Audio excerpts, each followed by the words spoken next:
საღამოშვიდობის ბატონო ნიკა, მადლობა რომ იღებთ გადაცემაში მონაწილეობას. ალბათ უსმენდით არჩილ თალაკვაძეს, რომელიც ამბობდა, რომ დარწმუნებულია ქართული ოცნება, როგორც პარტიის შიდა კვლევების მიხედვით, ასევე სხვა კვლევების მიხედვით, რომ მოახერხებენ პირველ ტურში თბილისში გამარჯვებას. ხომ არ ფიქრობთ, რომ ხელისუფლების წარმომადგენლები გადაჭარბებულად აფასებენ ამ შემთხვევაში კახი ყალაძის და ზოგადად ქართული ოცნების შანსებს? მოგესალმებით, მადლობა შესაძლებლობისთვის. Ქონდა დიახ ბოლო 5 წუთის საშუალება მომისმინა ბატონი თალაკვაძესთვის. გასაგები ეს არის სახე, ბატონი თალაკვაძე არის სახე ქართული ოცნების პირდაპირი და არაპირდაპირი გაგებითაც. ანუ აი ეს მისი თელი შინაარსი, რომელიც გამოშვიოდა 5 წუთის განმავლობაში, რასაც მე ვისმენდი, აბსოლუტურად აცდენილია იმ განწყობებთან, რომელიც არსებობს საქართველოში. იმ რეალობასთან, რომელიც არსებობს საქართველოში, აი მე თქვენ გერთვებით ქუთაისიდან.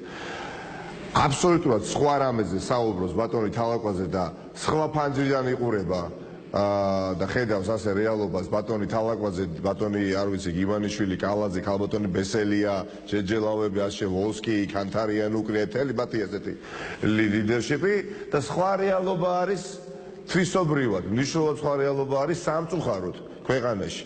და ყველაზე კარგად ამ ყველაფერს ხედავს საზოგადოება. და მე მაქვს საზოგადოებით ძალიან დიდი იმედი. იცით რა, რაღაცა მომწიფდა ისეთი ვითარება, როდესაც ოპონენტს აცადო და მისცე საშუალება ბევრი ისაუბროს, ჯობია ვიდრე თავად ისაუბრო. დღეს მაგალითად არჩევნებამდე 4 დღით ადრე უჯობესია ჩართოს ნებისმიერ ქუთაისელმა, თბილისელმა, ხაშურელმა, ბათუმელმა, მარტვილელმა ტელევიზორი და მოусმინოს როგორ ფერებში ხატავს რეალობას ბატონი თალაკვაძე. ეს არის ალბათ ბევრისთვის ცინიზმი, ბევრისთვის ძალიან დიდი უსამართლობა და რაღაც ნაწილისთვის ალბათ ობიექტურობა, მაგრამ მე პირადად გავეკუთვნები ადამიანთა იმ კატეგორიას, ვინც ალბათ მიიჩნევს, რომ ეს არის ცინიზმი. ქვეყანაში სადაც 5 წლის განმავლობაში მილიარდებმა ადამიანმა, პატრონმა და ბატონი თალაკვაძესი 1 ლარითაც არ გაზარდა პენსია პენსიონერებისთვის 5 წლის განმავლობაში, დიახაც, არც მეტი და არც ნაკლები. პლუს მომდენო წლის საბიუჯეტო პროექტში 1 ლარითაც არ გაითვალისწინა ისევ პენსიის ზრდა ქართულმა ოცნებამ, რაც ნიშნავს, რომ 2018 წელსაც არ გაიზრდება პენსია. მაშინ, როდესაც ქვეყანაში 222.000, ეხლა ვიდრე ჩვენ ახლა ერთმანეთს ვესაუბრებით, 222.000, დიახ, 222.000 საქართველოს მოქალაქე რეგისტრირებულია მოვალეთა რეესტრში, რაც ნიშნავს, რომ 222.000 ადამიანის წინააღმდეგ არის სასამართლო გადაწყვეტილება და დაყადაღებულია ყველა მოძრავი და უძრავი ქონება, რომელიც მას გააჩნია ვალის გამო. ეს ანუ მოვალემ რომ კრედიტორმა რომ უკვე მიმართა სასამართლოს. წარმოვიდგინეთ, რამდენი არის რიგში. ქვეყანაში, სადაც აი დედაქალაქში მართალი იქ არა ვარ, მე ამას რომელიღაცა ეთერში ვთქვი და მინდა თქვენ ეთერშიც გავიმეორო, 66.000 ლევან, 66.000 თბილისელი ავტობუსში უბილეთო მგზავრობისთვის არ დაჯარიმებული კონდუქტორების მიერ. არ ახსოვს ისტორიას. არა, ერთი წუთი სხვა რაღაცას საუბრობ. როგორ დააჯარიმა, მაგრამ მსგავსი ასტრონომიული ვარდნა ასეთი რაოდენობრივი არ ახსოვს ისტორიას. იყო 20.000, 25.000, მაქსიმუმ ყოფილა 27-28.000. 66.000, რას ნიშნავს, რაზე მეტყველებს ეს რაოდენობა? მეტყველებს იმაზე, რომ ადამიანებს არ აქვთ არათუ რა თქმა უნდა ლუკმაპურის საშუალება, რომ გამოიკვებონ და გამოკვებონ საკუთარი შვილები და შვილიშვილები, არამედ აღარ აქვთ ელემენტარული 20 თეთრი, რომ გადაადგილდნენ A პუნქტი და B პუნქტში, თორემ რომელ თბილისელს და 66.000 და მარტო თბილისელი არ იქნებოდა იქ, ქუთაისელიც არის, ხაშურელიც არის, ბათუმელიც არის და ალბათ ყველა მოქალაქე, ხო? რომელ თავმოყვარე ადამიანს სიამოვნებს ავიდეს ავტობუსში უბილეთოთ. გაღატაკებული არის მასიურად მოქალაქეები უკანასკნელი 5 წლის განმავლობაში.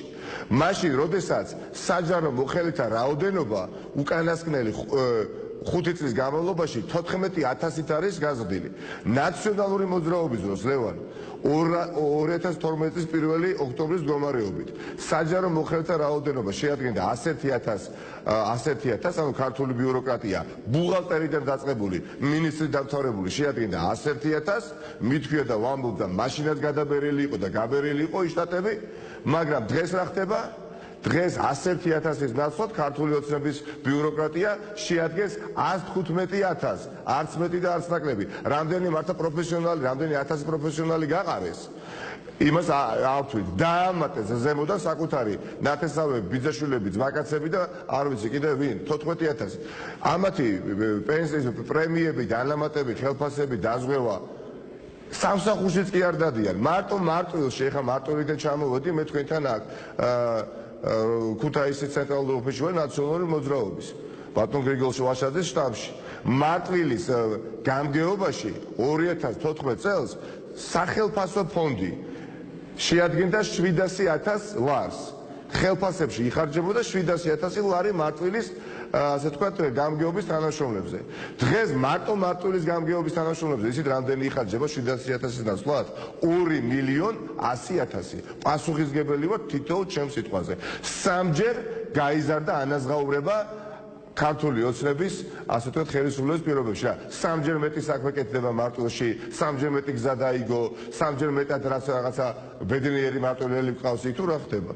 გატენდეს და შეტენეს საკუთარი პარტაქტივით. ჩვენ ვართ ეხლა დიახაც აქ ქალაქში, ქუთაისში, სადაც ქართულ ოცნებას ყავს მერობის კანდიდატი ვინმე ჭიღვარია, რომელმაც დებატებში ბატონ გრიგოლ ვაშაძეს არც კი მორიდებია და როდესაც ბატონმა გრიგოლ ვაშაძემ უთხრა, რომ იცით რა, თქვენ გამოწერილი ყავთ იქ ბოდიში ამ სიტყვის, მაგრამ ნამდვილად სხვა შეფასებას ვერ მივცემ, იმიტომ რომ ესენი არ არიან დასაქმებულები, ყავთ უამრავი აქტივისტი. ბატონო ჭიღვარიამ არც უარყო მოუბრუნდა და ხვალვე გამოგიგზავნით მე თქვენ დოკუმენტს, სადაც ჩანსო, რომ მხოლოდ 900 აქტივისტი ყავს დასაქმებულიო. ამას ამბობს ქართული ოცნების ქუთაისის მერობის კანდიდატი, რომელიც ამბობს, რომ 900 აქტივისტი დიახაც დასაქმებული ყავს და ამ 900-დან დაწუნებული ვარ 95% აზდადის სამსახურში. ბატონო ნიკა, საკმაოდ ბევრი მაგალითი მოვიხადეთ, რომელიც ხელისუფლების წინააღმდეგ მოქმედებს არგუმენტებით გაჯერებული. ერთი კითხვა მაქვს თქვენთან, მოგცემთ აუცილებლად იმის თქმის საშუალებას, რაც ეხლა გიგონოთ კითხვათ. მაგრამ მაინტერესებს მაშინ, რატომ არის ხელისუფლება ისევ ფავორიტი ამ არჩევნების წინ და არ არის დიდი ოპოზიციური მუხტი საზოგადოებაში, არ არის აქციები ქუჩაში გულისხმობ მრავალ რიცხოვას.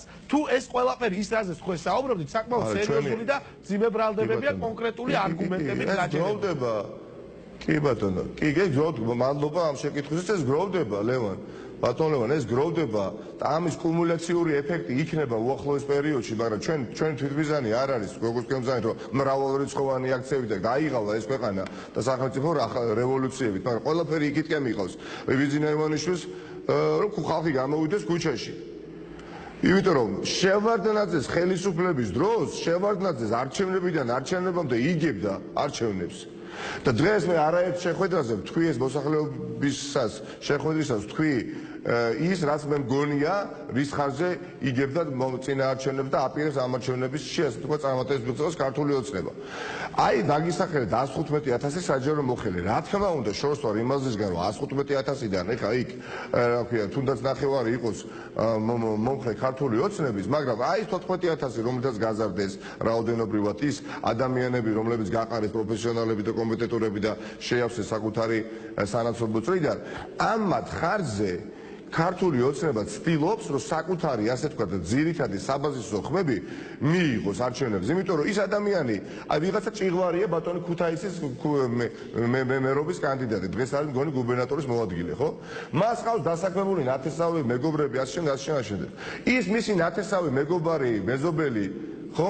არის მოტივირებული რომ მივიდეს არჩევნებზე და მიცეს ქართულ ოცნებას ხმა, იმიტომ რომ იცის რომ თუ კი ქართულმა ოცნებამ მოიგო, უსაქმურობის და მიუხედავად მაინც იმუშავებს და დემოტივირებული სასოწარკვეთაში მყოფი მოქალაქე, რომელიც სამწუხაროდ რაოდენობრივად გაცილებით მეტია ქვეყანაში, არის უიმედო იმდენად რომ ხვალინდელი უკეთესი დღისაც არ ჯერა. ამიტომ არის რომ დაბადაბა სოფელ-სოფელ დავდივარ და ვესაუბრებით ხალხს რომ თქვენი ხმა არის მნიშვნელოვანი, თქვენ უნდა მოხვიდეთ არჩევნებზე, იმიტომ რომ რომ დღეს დამეთანხმებით ალბათ თქვენს გულში რომ მთელ ქვეყანაში კრიტიკულად განწყობილი მოქალაქე გაცილებით მეტი ცხოვრობს დღეს ვიდრე ხელისუფლებისადმი ლოიალურად განწყობილი. თუმცა ხომ არ არის ბატონო ნიკა მეორე ფაქტორი რომ უნებთან ამას აქვს ძალიან დიდი მნიშვნელობა. ხომ არ არის მეორე ფაქტორი არ გიფიქრიათ რომ არ ენდობა საზოგადოება ვთქვათ როგორც თავარ ოპოზიციურ ძალას ერთიან ნაციონალურ მოძრაობას და არ აქვს სურვილი რომ ისევ თუნდაც მცირე შანსი მიეცეს მას ხელისუფლებაში დაბრუნებას.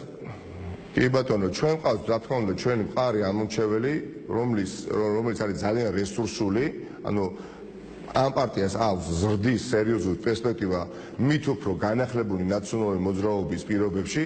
დიახაც არ უმალავ, არ დამიმალავს, საჭირო არის მუხჩა უხრელი შრომა, საჭირო არის რომ გავაგებიოთ მთელ ქვეყანას ამორჩევს რომ ეს პარტია თუ კი თქვენ შაშან არიყავით ამორჩეველი ნაციონალური მოძრაობის, წლევანდელი ნაციონალური მოძრაობა, ეს ჩვენი აღარაფერი გასაკვირი არ არის. წლევანდელი ნაციონალური მოძრაობა არის თვისობრივად განსხვავებული შაშანელი ნაციონალური მოძრაობისგან, ოღონდ სასიკეთოდ, დიახ, და მე ვხედა და ხვდები ასეთ ამორჩეველსაც, მაგრამ დაუბრუნდები იმას, რასაც ვამბობდი ორი სიტყვით გავაგრძელებ და ამოწურო ამ თემას.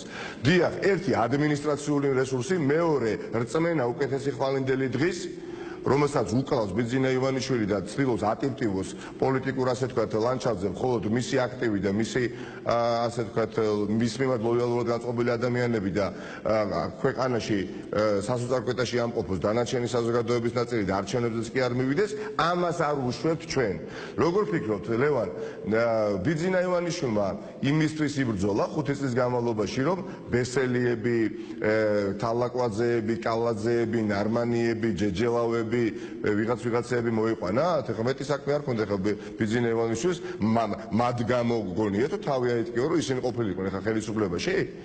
მისი ბიძინა ივანიშვილის თავარი ამოცანა იყო და მაშინ გაიხარებდა და მაშინ ჩათვლიდა თავს გამარჯვებულად, თუ კი იგი გაანადგურებდა ნაციონალურ მოძრაობას როგორც თავარ ოპოზიციურ პარტიას, იმიტომ რომ მან შვენივრად იცოდა რომ ადრე თუ გვიან ქართული ოცნება დასუსტებოდა იმდენად რამდენადაც დღეს უკვე ვხედავთ და პოლიტიკურ ასე ვთქვათ ოპოზიციურ ველზე თუ იქნებოდა ძლიერი ოპოზიციური პარტია, ადრე თუ გვიან ის ოპოზიციური პარტია თავის სიტყვას იტყოდა. რა თქმა უნდა, ჩვენ ხელყინულზე გავიარეთ და პრაქტიკულად თითქმის ახლოს იყო ბიძინა ივანიშვილი მიმდინარე წლის იანვრის თვეში რომ ნაციონალურ მოძრაობა დაენგრია, მაგრამ ზოგი ჭირი მარგებელია მოხდა ჩვენ თავს და ამას ბიძინა ივანიშვილიც ხედავს.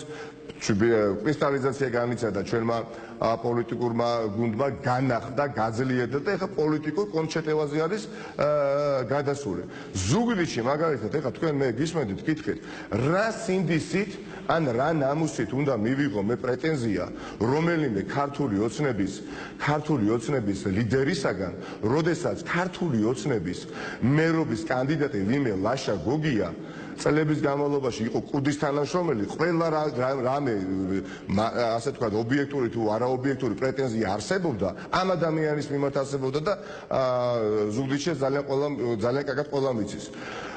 ეს ადამიანი ყავთ დღეს, ასე ვთქვათ, ქართული ოცნების ზუგდიდის მერობის კანდიდატად. იქ რო თქვა, რომ ფალსიფიკაცია არის, თალაკვაძე არ დაითანხმა თქვენ შეკითხვას და თქვა თითქოს ეს არის ტყუილი. მე პირადად როგორც ნაციონალური მოძრაობის პოლიტიკური საბჭოს თავმჯდომარე, ხელი მოვაწერე პასუხად განცხადებას, რომელიც შემოვიდა ერთ-ერთი სააგენტოს მხრიდან კითხვა მდგომარეობდა შემდეგში, აი ეს ადამიანი დღესაც ირიცხება თუ არა ნაციონალური მოძრაობის რიგებში და კი ბატონო აღმოჩნდა ეს ბატონი 10,000-ობით წევრია ნაციონალური მოძრაობის, ეს ბატონი ლაშა გოგია, დღესაც ვიდრე ახლა ჩვენ საუბრობთ, ოფიციალურად ნაციონალური მოძრაობის წევრია. ესეთი ადამიანები რომ მოგშორდნენ ამ რიგებიდან, ისეთი ადამიანები როგორებიც არიან ზარდიაშვილები, ისეთი ადამიანები როგორიც არიან ოქრიაშვილები, დღეს რო ქართულ ოცნებაშია, კიდევ მრავალი დეპუტატი, ფარცხალაძეები, რომლებიც ნაციონალურ მოძრაობას წარმოადგენდნენ და ფინანსური პოლიციის ერთ-ერთი მთავარი წამყვანი სამსახურის უფროსი იყო შოთაძე, რომელიც დღეს არის გენერალური პროკურორი და მაშინაც ძალიან მაღალ თანამდებობას იკავებდა. აი ეს ადამიანები დღეს რომ არ არიან ნაციონალურ მოძრაობაში, მიხარია, ბედნიერი ვარ, ამაყი ვარ და მორალურად გაცილებით დიდ უპირატესობაზე გრძნობ, ვიდრე არის ბატონი თალაკვაძე. იმიტომ რომ ვინც არ ვარგოდა ნაციონალური მოძრაობის დროს 8 წლის განმავლობაში მოახერხა ქართულმა ოცნებამ და მთელი ეს მართლა სხვადასხვა მიმართულებით ასე ვთქვათ მანკიერად ვინც გამოიჩინა თავი, წაიყვანა თავის გუნდში. და მე მომიტრიალდება ეხლა და ჩემს მეგობრებს თალაკვაძე და დამიწყებს საუბარს რაღაცა წარსულზე, ჯერ კალენდარს დახედოს რომელი წელიწადია 2017 წელიწადია. ბედუკაძე ყავთ ეროვნულ გმირად გამოცხადებული და სახელმწიფო დაცვა დაუნიშნეს. ზარდიაშვილი შეხედონ თავიანთ რიგებში ვინა ჯაბა ჯიშკარიანია ბოლო-ბოლო მათი ლიდერი გუნდის ხალხო რა ხდება. მათი გუნდის ლიდერი არის ჯაბა ჯიშკარიანი, რომელიც რას წარმოადგენს, ვინ არის, როგორ არის, რა სახელმწიფოებრივი აზროვნების, ასე თქვათ, აზროვნების ადამიანი, ეს ყველა ძალიან კარგად ვიცით. ამიტომ მოსახლეობა განსაკუთრებით ეხლა ლევან ძალიან ძიმე დღეში არის დასავლეთ საქართველოში და ღმერთმა ართას რომ იგივე მოხდეს აღმოსავლეთ საქართველოში ამ აზიური ფაროსანას გამო და გამომდინარე. მართლაც სოდვის ტირილი ტრიალებს აქვს. არ იცის ხალხმა როგორ გადააგოროს და გადაიტანოს კარს მომდგარი ზამთარი. მე პირადად თუ გაინტერესებთ ჩემი გულახდილი და მიუკრძალებელი შთაბეჭდილება იანვრის თვეში, თებერვლის თვეში მაღალი ალბათობით დასავლეთ საქართველოში დღეს რა ვითარებაცაა, იქნება სოციალური აფეთქება და იქნება ჩვეულებრივი შესაძლებელია სოციალური აჯანყება, იმიტომ რომ 100%-ით არის განადგურებული სამეურნეო სავარგულები. განადგურებულია ყველა სახის ხილი, განადგურებულია მეტიც ყველა კულტურა სოფლის მეურნეობის. კენკროვანი იქნება, თესლოვანი იქნება, ხილი რო ხილი არ არსებობს საერთოდ და რაზე ვსაუბრობთ, იცი ვიღაცამ ხილი მოსავალი ვერ აიღო და ვერ გაყიდა, ამაზე კი არ ვსაუბრობთ. უბრალოდ ეს ხილი საჭირო იყო იმისთვის, რომ ზამთარი გადაეგორებიათ. ბოსტონეული იმისთვის იყო საჭირო, რომ შვილები და შვილიშვილები გამოეკვება. მადლობა, ყველაფერი დაკარგეს და გუშინ დაახლოებით დავასრულო. გუშინ და დაგემშვიდობებით თუ შეიძლება. გუშინ დაახლოებით 1500 ზუგდიდის მოსახლეობა, ზუგდიდის სხვადასხვა სოფლებიდან წარმოდგენილნიც მართავდნენ აქციას გუბერნიასთან და შეხვედრას ითხოვდნენ ვინმე გუბერნატორ შონიასთან. მესამეჯერ მივიდნენ ამ ადამიანთან შეხვედრაზე და მესამეჯერვე ერთი და იგივე პასუხს იღებენ, რომ ბატონი შონია არ იმყოფება სამსახურში და მე ვიტყვი წარმომადგენელი ჩამოუშვეს მოადგილე ვინმე კანთარია, რომელმაც პირდაპირ არც მეტი არც აქ განაცხადა, რომ კომპენსაციაზე საუბარი ზედმეტია, თანაგიგრძნოთ, მაგრამ რა ვქნათ. მაშინ როდესაც პარალელურად ეხლა ვხედავთ, არა, მინდა იცოდეთ, 4 მილიონი ლარი გამოყვეს მხოლოდ მომდევნო წლის ბიუჯეტში ფაროსანა საწინააღმდეგოდ ხელისუფლებამ რესურსები დახარჯოს. 4 მილიონი ლარი რომელიც შეწამოს ეყოფა 4 მილიონი ლარი ყველაფერს თავი დავანებოთ. კომპენსაციისთვის გათვალისწინებული კი არ არის. ჩვენთვის განკუთვნილი დრო იწურება და უნდა დაგემშვიდობოთ. მადლობა იმისთვის რომ მონაწილეობდით გადაცემაში. ერთიანი ნაციონალური მოძრაობის ლიდერი ნიკა მელია იყო ჩვენი სტუმარი.